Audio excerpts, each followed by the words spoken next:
Assalamualaikum warahmatullahi wabarakatuh. Halo semuanya, perkenalkan nama saya Nur Lutfia Amalia Kaisya dengan NPM 24351048. Saat ini saya sedang berada di semester 3 di kelas A.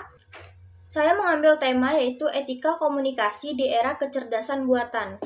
Nah, biasa kita sebut itu dengan AI, di mana kecerdasan buatan ini atau AI, Artificial Intelligence, digunakan dalam hampir semua aspek kehidupan, mulai dari layanan pelanggan, media sosial, pendidikan, kesehatan, hingga industri kreatif.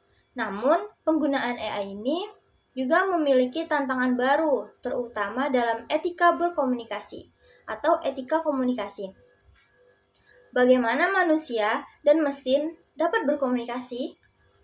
Apa resiko yang bisa muncul? Apakah dampak positif ataupun negatif? Dan bagaimana memastikan komunikasi berbasis AI ini aman, transparan, dan bertanggung jawab? Pengertian etika komunikasi dalam AI atau kecerdasan buatan ini mencakup aturan, moral, serta nilai yang digunakan untuk memastikan bahwa informasi yang disampaikan itu akurat atau tidak menyesatkan. Pengguna juga memahami bahwa mereka sedang berkomunikasi dengan mesin atau AI.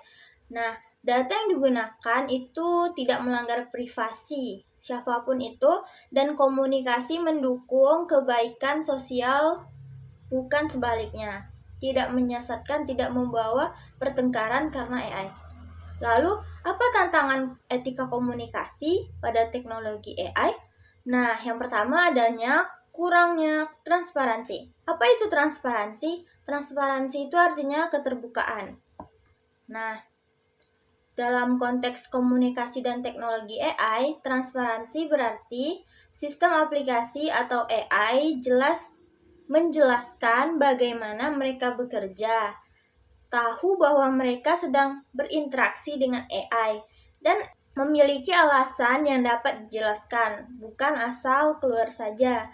Cara AI mengambil dan memasukkan atau memakai data pengguna dijelaskan dengan jujur dan terbuka. Contoh transparansi dalam kehidupan nyata itu, yang pertama, aplikasi yang menggunakan data lokasi harus memberitahukan apakah aplikasi ini memerlukan lokasi Anda untuk menampilkan restoran terdekat, dan AI yang memberi rekomendasi, misalnya aplikasi pemutar musik yang menjelaskan apakah lagu ini sesuai dengan rekomendasi atau sesuai dengan selera Anda. Kedua, ada potensi bias dalam data.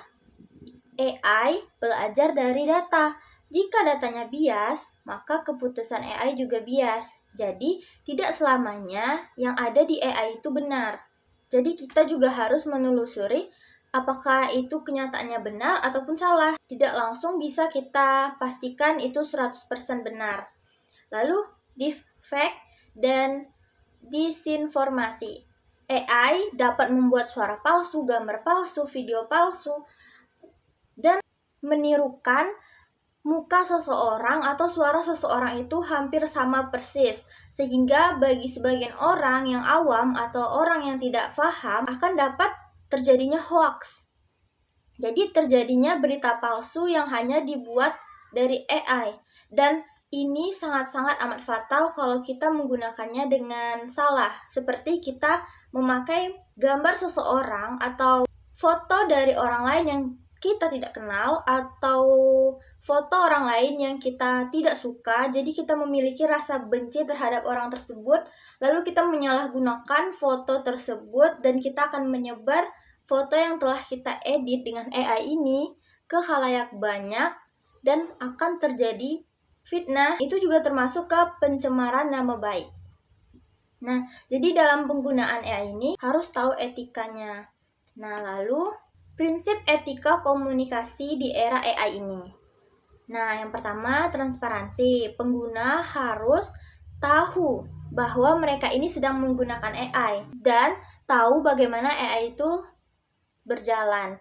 Nah, lalu akurasi dan tanggung jawab. Informasi yang diberikan AI harus diverifikasi kebenarannya. Seperti yang saya bilang tadi, tidak semua di AI itu 100% benar. Kita harus mencari kebenarannya tersebut dengan searching-searching di berbagai karya ilmiah atau berita-berita untuk memastikan apakah itu benar. Perlindungan data pribadi. AI harus memproses data dengan izin pengguna, enskripsi, dan penyimpanan aman. Jadi, kita tuh harus memberikan izin, baru AI itu akan memproses data tersebut. Lalu, keadilan dan tidak diskriminatif.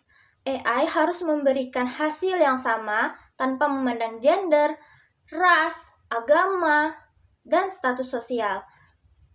Jadi, AI tidak boleh membeda-bedakan yang 4 saya sebutkan tadi. Lalu, human in the loop. Keputusan tinggi risiko tetap membutuhkan manusia sebagai pengawas. Nah, kita tuh menggunakan AI, tapi kita juga harus memantau AI tersebut. Contohnya tuh, sistem deteksi penipuan bank tetap dikonfirmasi oleh petugas manusia. Kadang AI itu juga ada lemahnya, kayak dia kurang dalam sistemnya atau error, bug, itu akan menjadi salah dalam pemberian informasi. Jika AI terdapat error atau bug yang dapat memberikan informasi palsu, nah, jadi akan susah nantinya, jadi banyak yang tertipu atau salah paham. Misalnya yang sistem deteksi penipuan bank tersebut, jika tidak dipantau terus terdapat error, nah, bahkan orang yang tidak menipu dianggap penipu oleh AI tersebut karena ada kerusakan sistemnya. Contoh kasus nyata di dunia teknologi. Yang pertama, ChatGPT dan AI generatif. Saya pribadi sering menggunakan ChatGPT. Tetapi, saya sadar bahwa ChatGPT itu tidak sepenuhnya benar. Jadi, saya akan menelusuri apakah itu benar apa tidak melalui web-web lain. Kasus kedua ini ada Microsoft T. 2016, pada tahun 2016, AI chatbot ini belajar dari Twitter. Dalam waktu 24 jam berubah menjadi chatbot rasis karena mempelajari perilaku buruk pengguna.